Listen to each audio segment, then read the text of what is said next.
So here's the thing, and it's interesting because I was talking about this restaurant by my house. It's called Cancun. And I'm like, hey, you know what? I really love their burritos. And one of my neighbors like, I hate that place. And like couldn't wait to tell me that they hated that place. And I'm like, I don't care. Like that wasn't the question. I really don't care. I was just talking about my experience.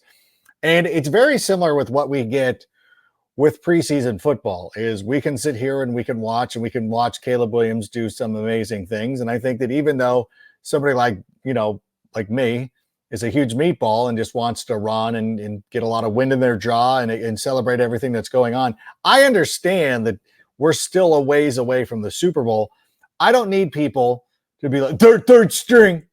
I'm like, yeah, I get it. It's third string. Like we understand exactly what that is. We don't need anybody to come in there and give any sort of update or anything like that. But it's, it is what it is. And people just can't resist and they can't help themselves. And I just implore people, like, if your natural instinct when somebody is enjoying themselves or that's really appreciate what's going on in the world around them, if you don't have anything positive to say, you can couch that. We don't need your opinion on that. Like we understand this is a preseason game, but at the same time, we still reserve the right to be excited about what Caleb Williams is doing on the football field. And this goes for anybody, whether it's Bo Nix or Brandon Aubrey kicking a 66-yard field goal. Life is better when you celebrate some of the small achievements. We know, like, yeah, okay, it's a third, whatever. It's preseason. It doesn't matter. Just let us sit here and have our moment. And speaking of our moment, the moment is now to start the show. So, Shane, why don't we go ahead and roll the animation? Turn up your volume. Because you're about to listen to The Sick Podcast with Adam Rank. It's Hester trying to work it back to the middle. Gets past the first wave, and here he goes. It's Hester inside the 30. Hester's going to take it all the way for a touchdown. And no flag, 92 yards. Brought to you by Circa Sports Illinois, the sickest Chicago Bears and fantasy football podcast. Sports entertainment like no other. It's gonna be sick. Welcome to the Sick Podcast. It's me, Adam Rank, and we have got a great show for you here today. Greg Braggs will be joining us here in just a moment. But first, I did want to touch on that. The world's largest sports book in Las Vegas is right at your fingertips in Illinois. The Circa Sports app is sports betting the way it should be. Bet anywhere in Illinois and experience high betting limits, better moneyline splits, more in-game betting, and the best customer service. Download your new bookie today. Visit circasports.com and start betting like a pro from anywhere in Illinois. And is a huge thing for me is this weekend is it's kind of like the international fantasy football draft day. I know a lot of people do some stuff over the Labor Day weekend, but this, because all the preseason games will be finished, a lot of the starters won't be playing.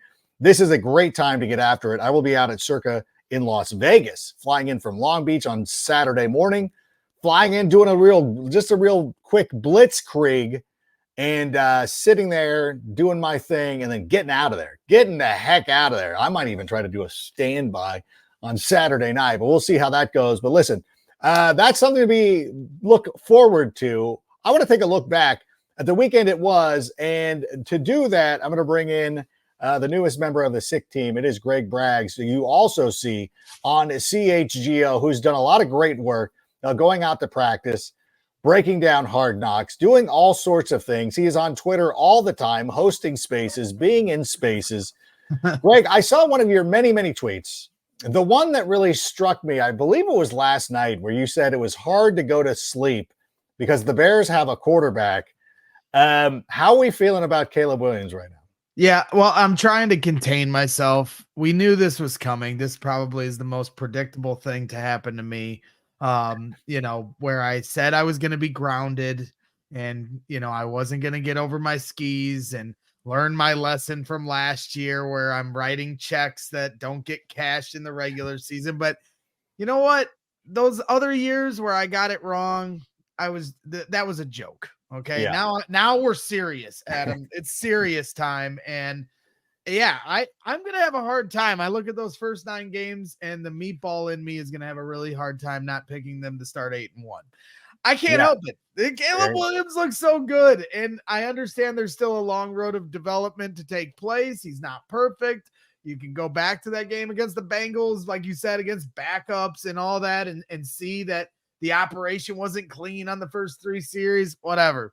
I see talent. I can't help it. 100%. I see a lot of talent on this team too, on both sides of the ball, even on special teams. They got a weapon at punter, for Christ's sake. I see a lot of depth on this team, and I see a lot of opportunities for wins at the beginning of their schedule to start the year. They don't play a divisional opponent until week 10 or something. So bring it on, baby. We're 20 days away from week 1 of the NFL, and it can't get here any faster because right now I have them at 10 wins and it's pushing up to 11 or 12. And by the time we get to week 1, I'll probably be up to 15. I forgot about that. You have them getting swept by the Packers. And you did say a lot of things, though. There's a lot of things to unpack because, and I get the pushback on this too, because people are like, well, you were so excited about Mitch Trubisky and Justin Fields. I'm like, I want to stop you right there. I'm going to tell you to slow your roll. Is that Mitch Trubisky was never a thing. And I think that most people in Chicago supported Mitch Trubisky because he was wearing the laundry. And you're like, I hope this guy is good. I was never convinced he was going to be good. As a matter of fact, one of my first YouTube videos when Mitch Trubisky was drafted was like, I'm done. Like, I'm just done. I can't deal with this anymore. Just being a laughingstock, being in the NFL Network newsroom that night when that was going down, especially when it was like, oh my God, the 49ers traded down. Who's trading up? Like, somebody can't be drafting Mitch Trubisky. That's just insane. Oh, it's the Bears. Great. Justin, I was fully on board with. And you know what's funny is I don't remember Justin. I mean, maybe he did have his moments in some of the preseason games, but there was nothing like this. I want to ask you because the game against the Bengals reminded me of a real game where the Bears started off slowly, 3 and outs. But it was the defense that just played so well until Caleb got his footing. That, to me, I think that's the thing that nobody is talking about is like, yeah, he did sort of start slowly, but the defense set the tone, and then they ran the end around to Roma Dunze, and then boom, all of a sudden the Bears were off. They scored a quick 10 points with Caleb Williams. I feel like that kind of gets overlooked a lot when people are talking about last weekend. Yeah, I mean, to me, it's funny that, you know, people that are trying to be cynical about this are like, well, he wasn't perfect on the first 3 drives. Well, yeah, he's a rookie. It's going to happen. It's a first-year offense. It's training camp. It's preseason. So yeah, you're kind of making our point for us. And yes, so they fight through it. Credit to Matt Eberflus. You know, we talk so much about the team and the players and the talent. Right. And Matt Eberflus, for a lot of us, I think we're a lot of Bears fans, including myself, bring on Jim Harbaugh. You know, the meatball in me wanted Jim Harbaugh over here, and all that comes with him. And you know, just coming off a national championship with Michigan, and he used to play for the Bears. And but I'll be the first one to admit Matt Eberflus has impressed me so much here in this preseason and the way he's gone about, you know, getting the proper reps and developing Caleb at quarterback. He gets credit for that, even though he's a defensive head coach. It's on his watch. It's his dime, his dollar. So he's done a great job handling training camp, handling preseason here. And look at how Caleb Williams and the offense continues to take steps. Look at how he's developed a lot of depth on this team. You give Ryan Poles a lot of credit for the depth on this team and the roster that we see. But at the same time, look at Kyler Gordon. Look at Josh Blackwell. Look at Jaylen Jones in the secondary. You know, those are guys that Matt Eberflus has developed. You know, you look at Javon Dexter in his second year. Everybody's got a lot of high hopes for. You know, look at the way the linebacking core. I mean, I know they brought in some veterans, but at the same time, everything seems to be coming together. And so, you know, obviously the development of the offense is paramount for where this team is going to go.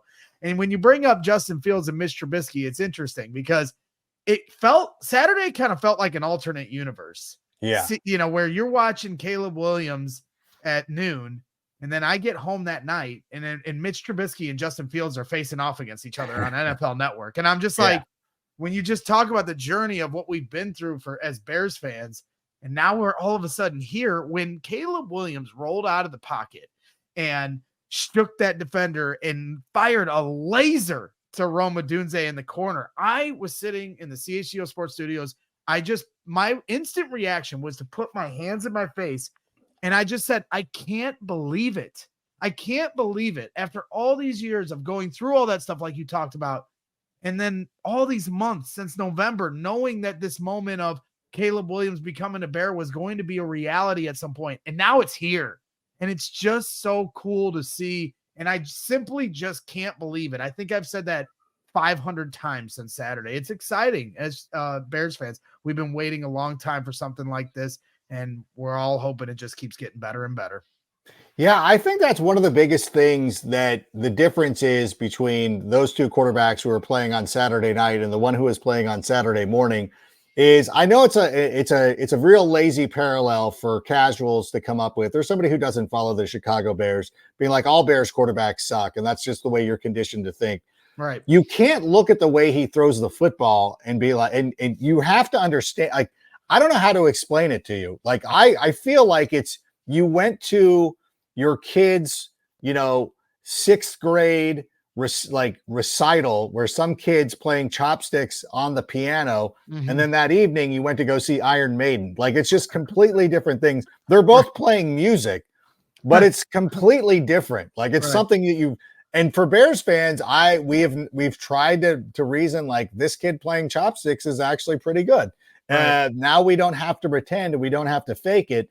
We have tangible evidence, and it's a thing too, because, and the biggest thing that really got me was that there was some Bengals fan, and I told him too, it's like, hey, like, nobody asked you. Nobody cares what you think. Like, nobody cares. Nobody asked you. Go away. Like, and I think most people should get the hint at that point. Like, okay, I'll let the Bears fans have their moment. They wanted to double down. Right. So it was so satisfying when guys like CeeDee Lamb and Tyreek Hill were posting on social media about like, oh my God, they're watching him and they're also as impressed as we are. Right. And so I know that the Joey Votto fan 865-2944653 wants us to know that it's third string. I'm going to go with Tyreek Hill. I know that I shouldn't, but I'm going to go with Tyreek Hill on this one, who played with Patrick Mahomes, and kind of take his word for it. And it was so great too. And I want to say that like there were so many photos. I know Jarrett Payton was posting photos. Mm-hmm. I know a lot of people were posting photos about Caleb Williams and how amazing he looked. And all I could think about was Windy City Sports Cards. Because Windy City Sports Cards, they specialize in buying and selling all things related to Chicago sports. Whether you are a diehard fan of the Bears, Bulls, Cubs, White Sox, Blackhawks, or the Sky, they've got you covered with an extensive selection of sports memorabilia and collectibles. In addition, their Chicago-focused items, they also offer a vast collection of sports trading cards and memorabilia from your favorite teams and players. And Braggs, as we talked about, they made a card for you. They made some digital cards for me of me swinging the golf club. And you might need to step up your game, because I know that the football season is going to end up ruining me here in the next couple of weeks, but I am swinging a stick right now and feeling pretty good. And I feel like how I would feel Caleb Williams felt on Saturday, because he had to feel pretty good about everything.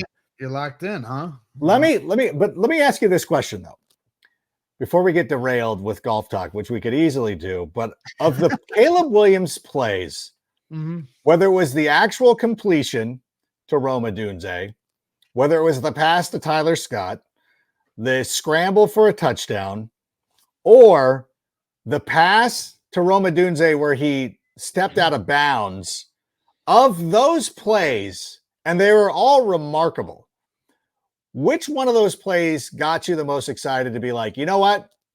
This is unbelievable. This is the moment. I know you described the one. Right. But of those four. No question, the one in the corner, like I said, it was. Were you talking about the end zone? Yep, where Rome couldn't get his feet in bounds. Okay. And that was partly, they first of all, it was the guy from the Snickers commercial who was painting the field Like, why did the end zone look like it's got to be? I know he should know better. Make it a solid white line. Just do not do what you did because that looked terrible. Like, no wonder everybody was confused. So that's the play you were thinking of. It wasn't the other one. Right. It was, yes, that for me will forever resonate as the moment. Like I felt very strongly they were going to draft him all the way back to last November. Once it started becoming a reality, they were going to have the number 1 pick. Yeah. As much as I appreciated Justin Fields and his time with the Bears, I knew what was coming. And then, so we watched a lot of Caleb Williams. We all have over the last 3 years. He won a Heisman. You know, he played great at Oklahoma and USC. I knew what he was capable of, but even still, then to see it in a Bears uniform, to watch him at training camp, and then to watch that moment where he hits him in the corner, that will forever resonate for me as the moment. If he goes on to be the greatest Bears quarterback of all time, which isn't the highest bar, or if he, God forbid, somehow becomes one of the best quarterbacks in the NFL, that moment right there will forever be the moment. I mean, I know everyone's going to talk about the other throw, and I can get to that here in a second because I have some thoughts on it. But when he rolls out, stutter steps, then going to the sidelines in the air, full speed on the run, jumps in the air and just guns it. A rifle, like serious Patrick Mahomes vibes in that moment. Jason McKee, former fullback of the Bears, he works as a sideline reporter for ESPN 1000. He put a video up and I shared it on Twitter. If you go and find it, it's one of the best angles I've seen of anyone that got a video of it.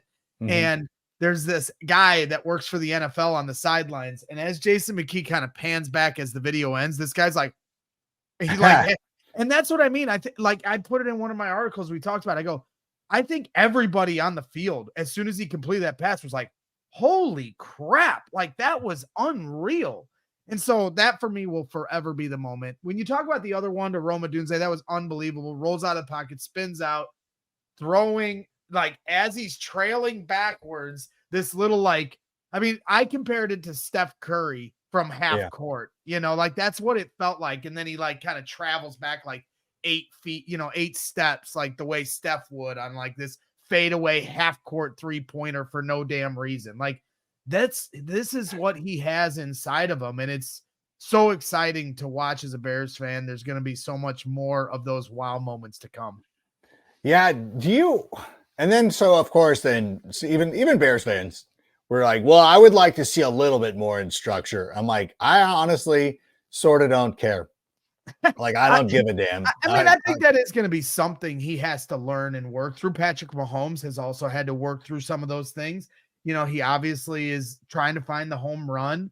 So I think there will be times where he's got to learn to be patient and throw that underneath stuff and take what the defense gives you, blah, blah, blah. Like you said, like, who cares? But you know what? Tom Brady and Patrick Mahomes have won multiple Super Bowls and have become two of the greatest quarterbacks this league has ever seen because they do take it, what the defense gives them, checks it down to Travis Kelce, checks it down to Julian Edelman, and let your talent go make a play. And that's what this Bears team has set up for Caleb Williams. Just get these guys the football. They're going to go make a play. DeAndre Swift, check it down to him. He'll get you 60 yards. You saw that 2 weeks ago here when they played the Buffalo Bills. He took a screen pass for 60 yards. So, I think there will be an ebb and flow, and there will be times where Caleb has to, rein it in, and he's going to get too excited. He's going to have turnovers where he tries to do too much, and we're going to have to live with all that pendulum swing, and hopefully he'll find a healthy balance for it all.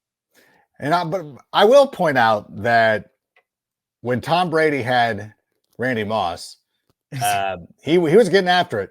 Yeah. When Patrick Mahomes had Tyreek Hill, he was getting after it. Like, exactly. They've kind of had, like, when they've been in a situation where they're throwing to Juju Smith-Schuster or some rando from a Texas college that they just drafted or a former quarterback at Kent State, like, then they were kind of a little bit more like, let's not do it. But when they were surrounded by great talent, they absolutely took advantage of it. And I really hope that that's going to be the case. I wanted to ask, though, the Tyler Scott play, what did you see on that? I've been impressed, and I know I'm not the only one who's thought of this. I've seen this, people mention this too, is like when Caleb goes in there, when he went in there to describe what happened on the Tyler Scott play, Like, I'm impressed by the way he breaks it down. Like, it's almost like he's like, is he watching a screen? Like, what kind of, like, does he have the memory like the guy from Psych, where he just remembers everything that ever happened to him, and he can just describe it in such immaculate detail? It's like I Sean thought that was McVay. pretty. Yeah. Sean McVay can like call back on plays Yes. from like Yes. 8 years ago. That Like, would have probably been a more apt comparison. Yes. I should have thought of that, but no, Yeah. I'm joking around, and I went for Psych because James Rodriguez is in my fantasy league. So I wanted to do a little bit of a humble brag right there. Well, no, and you're good with the music and television references.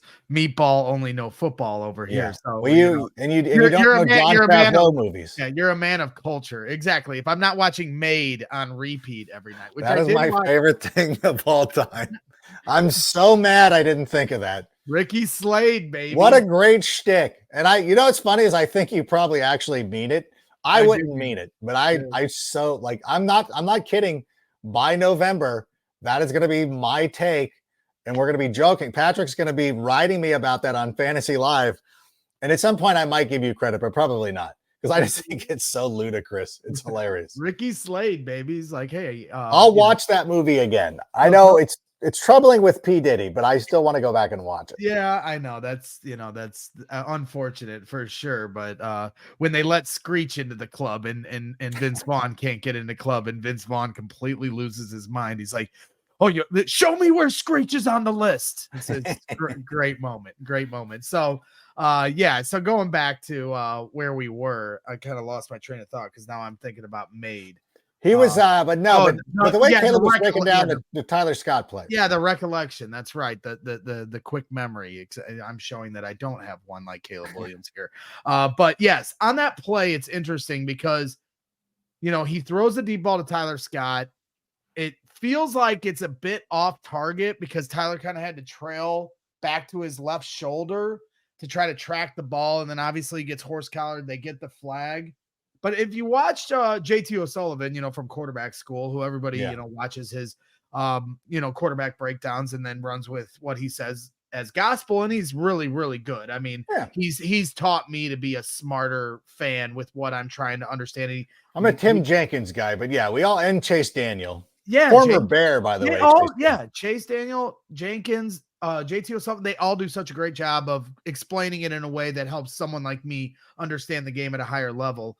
But he was talking about that play saying, well, you got to lead Tyler Scott more to the middle hash. And I kind of, I'm like, well, JT, I'm the expert over here. And I saw a safety on the other side starting to come back towards the middle of the field. So to me, if he had led Tyler Scott there, I felt like there was going to be a convergence where, Tyler's kind of caught in the middle where it potentially could have been. And I'm now making excuses for everything Caleb Williams does. So I'm sitting there like, well, that's what Caleb saw, and that's why he trailed it to the left. Maybe he should have led him more to the middle hash, and that would have given Tyler more of an angle towards the end zone to get there and not get pulled down. But other than that, it's just, you got to love the amount of options they have on this team and how they're really going to put stress on defenses, and really stretch the field. No, and I wanted that for Tyler so bad. I'm like, oh, I saw him because I saw that play unfolding, and you see him break, and he beats the defense, which I think has been something he's been able to do. That was a perfect opportunity for him. And he's really improved throughout practice and throughout this offseason. You can kind of see the work that he's put in. So I really wanted that for him. And that guy had to go in horse. It's preseason. Stop horse collaring people. Right. I know that it's instinctual sometimes just to drag a guy down, but at the same time, please don't do that anymore. What about the touchdown run? I was kind of struck by Caleb's patience, where it looked like he was really trying to direct everybody, but I found myself in the middle of that screaming, run. And I might have yelled a couple of expletives, but I was saying run. And I think that's one of the things that I think people are missing about Caleb Williams. And when James Coe was on this show a couple of weeks ago, he was talking about this from a fantasy perspective, that Caleb's going to run more than people think and that they're giving him credit for. Like, we're watching Anthony Richardson. We're watching Jaden Daniels run out there. And by the way, somebody had the greatest comparison for Jaden Daniels. They're like, yeah, he's out there like Johnny Knoxville, like almost like he's trying to get injured. At least Caleb Williams is out there sliding when he needs to. But what about the play by Caleb Williams? I thought it was great. It was great to see Tev out there leading the charge, kind of opening the highway for him. Mhm. I was, again, I'm obviously easily impressed as a meatball. I thought that was a great play. Unbelievable play. You know, the way he climbs the pocket, first and foremost, that's how the play starts. And, you know, he always wants to stay in the pocket. He's not going to bail around the edge and around the left tackle and the pass rusher around the right tackle. He's going to come forward and then try to stay in the pocket. And if not, fade out. Yeah. And so that's what he did there. Steps up, moves over, saves his left tackle from, a sack, you know, and then, starts, here comes the acrobatics, two defensive linemen collide into each other. He gets back into the pocket, spins out. And, when people talk, like I saw a lot of Bears fans saying, well, Justin did that, and to me, again, just like the Roma Dunze play, it was very Mahomesian, this rollout, because what happens after he rolls out of the pocket? The defense doesn't just converge on him. Everybody's on their heels. Everybody's backing up, trying to stay with their man and looking around. Caleb's pointing, trying to get somebody to go to an open area. And they're remembering what he just did to Roma Dunze a second ago, where Rome all of a sudden, because if you watch the Rome one in the corner where he couldn't get his feet in bounds, his defender completely left him. Yeah. And so now that's a teaching point for them. They're staying with their receivers this time. And so now Caleb's able to take advantage of that, all the way to the point where Tevin Jenkins is like waving him in, like, all right, let's go for it. Let's go. We can do this. And from what I understand, Cole Kmet and everybody on the sideline yelling, run, just like you were. So then he runs. And the thing that I loved most about it is at the very end, as he's about to cross the goal line, the final defender that might have had a shot to tackle Caleb Williams, he's still staying with his receiver to shove him out of bounds, where Caleb is like right next to him. And instead, he's so worried that he's going to lose his defender and Caleb's going to pass it over to him, touchdown. So that's the effectiveness that a quarterback that can kill you with his arm can do. He's got a lot of athleticism. And just like we've talked about before with Patrick Mahomes, he might not have a ton of athleticism, but he still makes a lot of plays with his legs because he's stressing defenses out so much with his arm. And when you're a dual threat quarterback to this level, it's scary to think what he's capable of when you talk about finding the answers to the tests that the defense is going to throw at you. Go ahead and single high safety him. Play man-to-man. See what he does there. Put a quarterback spy on him. He's going to try to take advantage of you every way he can because everything slows down for him. Like you said, it's like a TV screen's in front of him. So to me, I think the only thing really left to find out is, when Brian Flores and the Vikings throw the kitchen sink at him, and that'll be interesting 900 times and seeing how he reacts in response to that. Yeah. And it's interesting too, because you see a lot and I think like guys like David Portnoy and all these, it's the joke. Like everybody, like you can tell as a comedian what the joke's going to be. Like when people are out there online where it's going to be like, oh, I haven't seen that since Justin Fields. Like, okay. But again, it's not nuanced because Justin would have seen that and just taken off and just taken off like a dart and just made his way to the end zone. Probably would have scored because he's very elusive and can do that. But I think the thing that we're seeing, and it's what you're getting at, is that the difference between Justin and Caleb is a runner. Like it's pure runners. Like Justin's a more straight ahead runner or anything like that, but he's a very capable runner, very fast. And if he has an advantage on him, that's fine. Yeah, it's fine. But I think Caleb's advantage as a passer is so overwhelmingly ahead of Justin that it kind of swings the pendulum way into Caleb's favor. And it's really not fair to be like, well, we've seen this before. It's like, I've never seen, like at the end of the job. And again, like I don't want this to get into a thing where we drag Justin Fields all the time, but towards the end of his tenure, we saw more and more. And I think Green Bay did this in week 18 of like those guys willing to be like, if they stayed, they were willing to like defend it better. They were defending it better. And I think that that Green Bay game in week 18 was illuminating, where it's like the Packers are like, what is he? He's running, and we just need to have somebody run at him, and we can kind of cover with a couple of people. Whereas with Caleb, as you were describing, like everybody's got to stick with your man because he's capable of killing you at any part of the stadium. And so I thought that, like, I think that's the biggest difference. And I think that people are just ignoring it. What's funny is when a guy like Portnoy, whoever, makes the joke, oh, well, that's just like Justin Fields. That should scare you because Justin was one of the best running quarterbacks this league's ever seen. He almost broke the single season record for rushing yards. So if you're comparing him to Justin Fields as a runner, then you better acknowledge what this dude can do as a passer. And that should scare you. You know, that's as funny as they think they're making a joke. They're actually, making a huge compliment towards this dude's ability because, I going into the season, going into camp was like, he's a runner like Mahomes. He's more athletic. All due respect to the best quarterback in the league. He's more athletic than Patrick Mahomes. And when he made that against the Bills, where he made that run up the middle and that cut on that guy and totally shook the linebacker out of his heels, like that's a running back wide receiver type of move he made. That was more athletic than a guy like Patrick Mahomes typically is capable of. And so good luck to you, man. I mean, you see, more and more as we get deeper into this era of quarterbacking, you have to be a dual threat. You see Josh Allen, you see Lamar Jackson, you see all these different guys, everybody, Kyler Murray, everybody's a dual threat quarterback. But you talk about Caleb and his potential as a thrower and a runner, it's pretty high, man. And that's got to scare the rest of the league.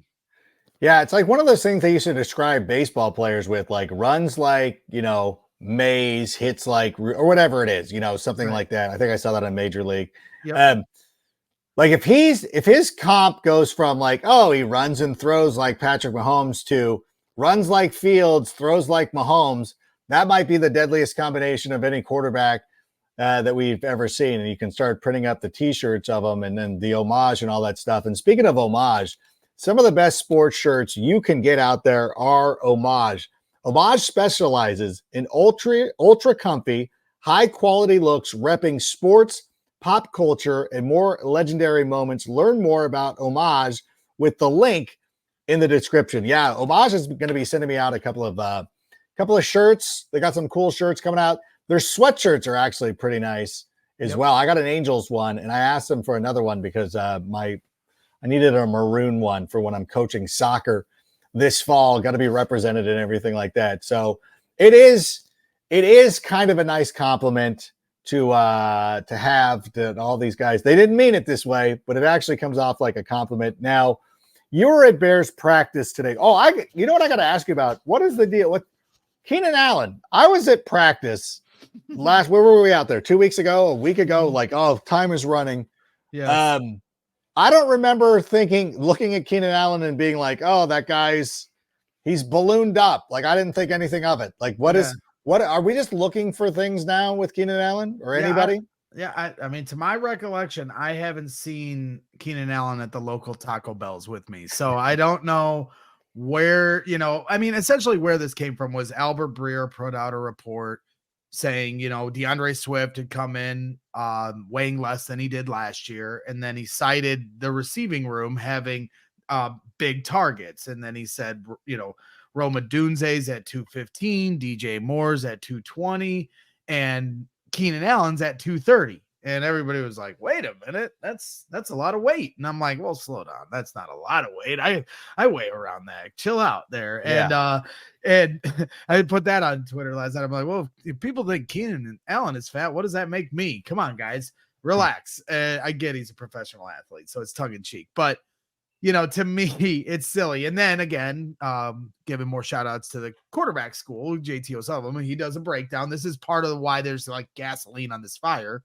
Is he broke down the tape and he said that to his eyes, and he acknowledged that it's preseason, that he's running his routes slow. And that makes, like I said, everybody kind of takes what he says as gospel. And so everyone's panicking in the streets that Keenan Allen's, playing over his normal playing weight, and the whole thing's silly.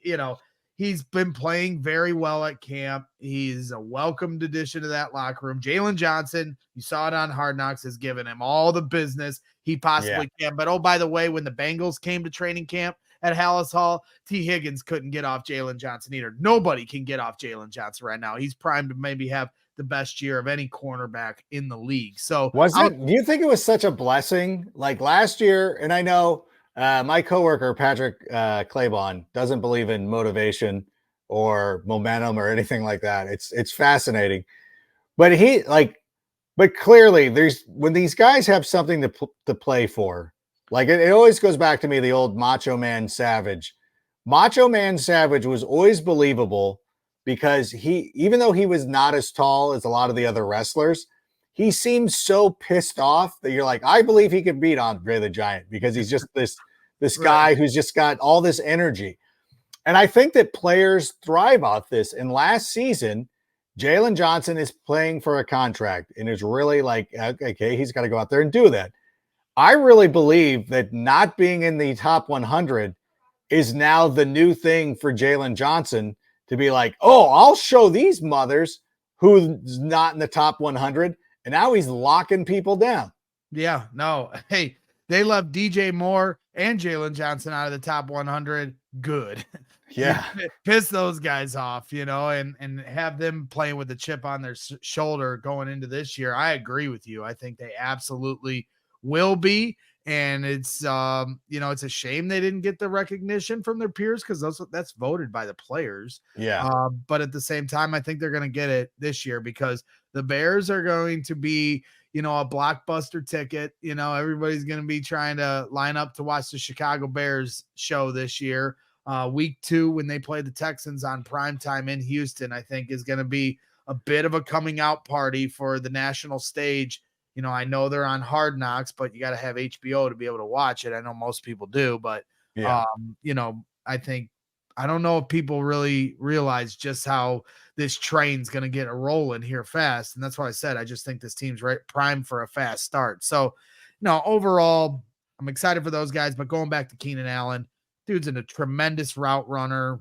Guy he knows how to get separation different ways. You look at all the older wide receivers that were great wide receivers that, had a Hall of Fame trajectory. When they get to his age, they still know how to get open, right? Yeah. Like Jerry Rice was able to get open his whole career. He wasn't as fast as he was when he was 21 at the end of his career, but he was still making plays, and Larry Fitzgerald is another guy. Yeah. It didn't matter how many years he played, he was going to make plays. And Keenan Allen's going to make plays. I'm not worried about it one iota today. He had 3 touchdowns at practice.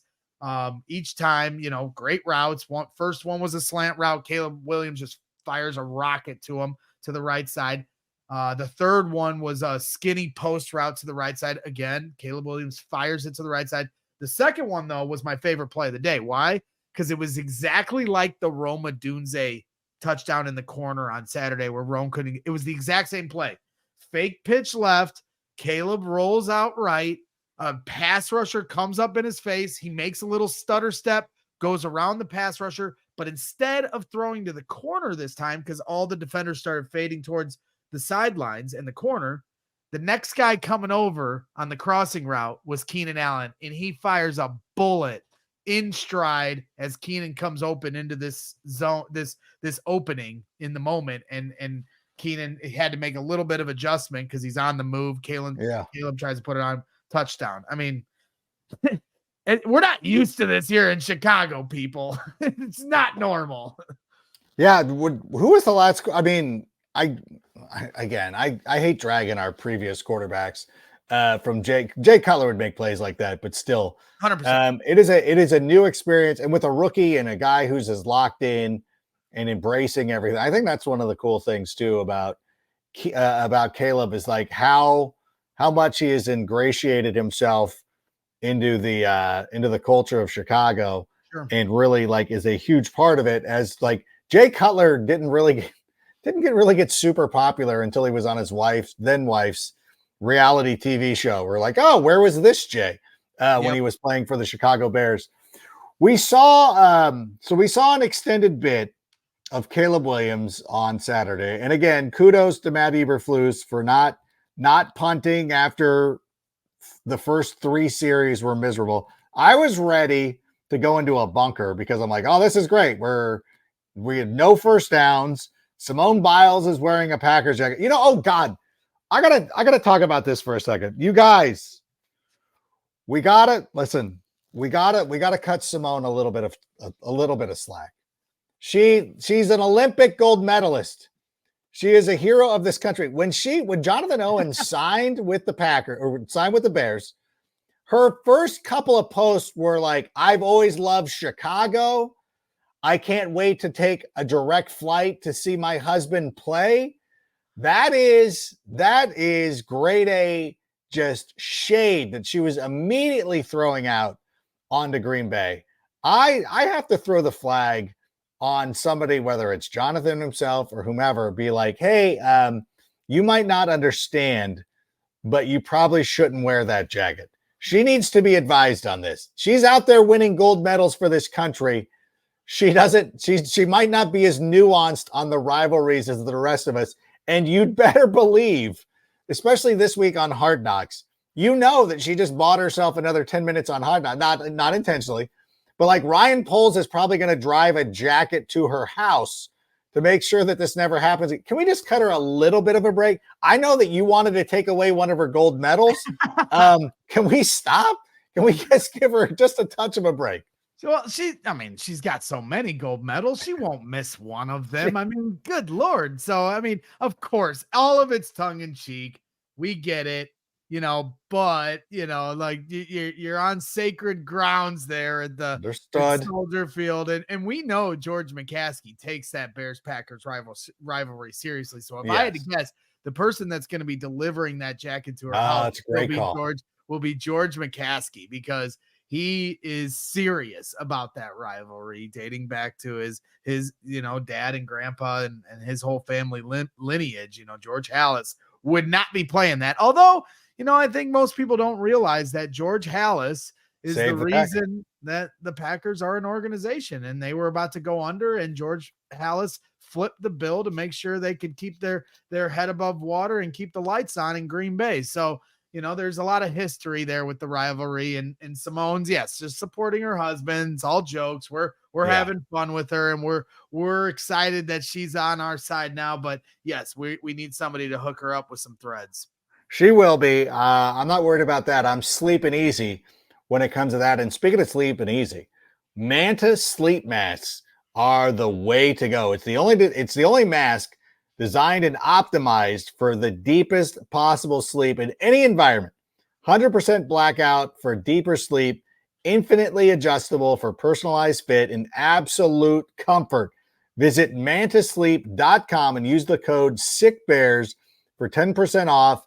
It comes in handy because I typically have a toddler's forearm in my face when I'm trying to sleep most nights. So the sleep mask does absolutely come in handy. Now, so Matt Eberflus made the right call, letting Caleb finish out the half, getting the momentum. Again, you were talking about Matt Eberflus and how he's impressed you. That was one of the best calls that he could have done. What do we think for this coming game on Thursday? Are we going to see any of Caleb Williams, or is he done for the preseason? Yeah, I don't think so. I think maybe initially there could have been that plan in place, because when you listen to Ryan Poles during the Saturday broadcast of the Bears, he was on with Jim Miller and Adam Amin, and he had mentioned that he was proud of Matt Eberflus for adjusting the plan and letting them continue through the second quarter until they found their rhythm and found their groove. So to me, I think they were only planning to play a quarter, and then that got extended. So I think that wipes some of the snaps they were potentially setting up for Thursday. I personally would have still played them on Thursday. Yeah. I think there's an opportunity to get more, chemistry built, get all those little things ironed out that a rookie quarterback in a first-year offense still need to get through. And I also know the Bears have 2 Thursday night games this year. So I thought this was an opportunity for the team to simulate what their practice week and their preparation on a short week would look like, so I would have taken advantage of that opportunity, maybe still only played them a series when considering what they did here last week and the amount of snaps they got in Buffalo or in against the Bengals. So, but no, I do not think the starters will play. And at the end of the day, the one thing that you could take the silver lining from that is, okay, we're not going to get snaps, but at the same time, we're going to go into week one much healthier than the Bears did last season. Because when we came into week one, Kyler Gordon wasn't healthy. Tevin Jenkins wasn't healthy. Pivotal players on this team. There was a few others that were banged up as well. So now we're going to probably go into week one as healthy as we possibly can be. The one guy we still need to see return to practice is Jaquan Brisker, but Montez Sweat has been out there. Kyler Gordon's out there. Kevin Byard's been out a couple days. So hopefully he can return here soon. Haven't really gotten word as to what that is, but overall the team is relatively healthy right now. And so that's the silver lining heading into week 1, 20 days away. Yeah, that's the good news. And of course, we'll learn more as the week goes on. We're recording this on Monday night. So if something breaks, apologies for that. We saved it to the end so we could actually clip it off if it doesn't. But in any event, a lot to look forward to. It was a great week to be a fan of the Chicago Bears, and it continues to be. We've got Hard Knocks Tuesday evening, which might be tonight whenever you're watching this. Of course, you'll be on with CHGO after that show. We'll be hit or miss. We're gonna be planning some things for the next couple of days as we ramp up here for the season. So also be sure to look out for Greg Braggs on the Twitter. Always in a space, always doing something. And but we love it, and it's always a pleasure to see you. So want to thank Shane for putting this together at the last minute. Wanted to come in and talk about this game, get some of those issues off our chest. By the way, I saw Kyle Brandt on Monday. He is so fired up for this team. It is so exciting. Great. He's like, dude.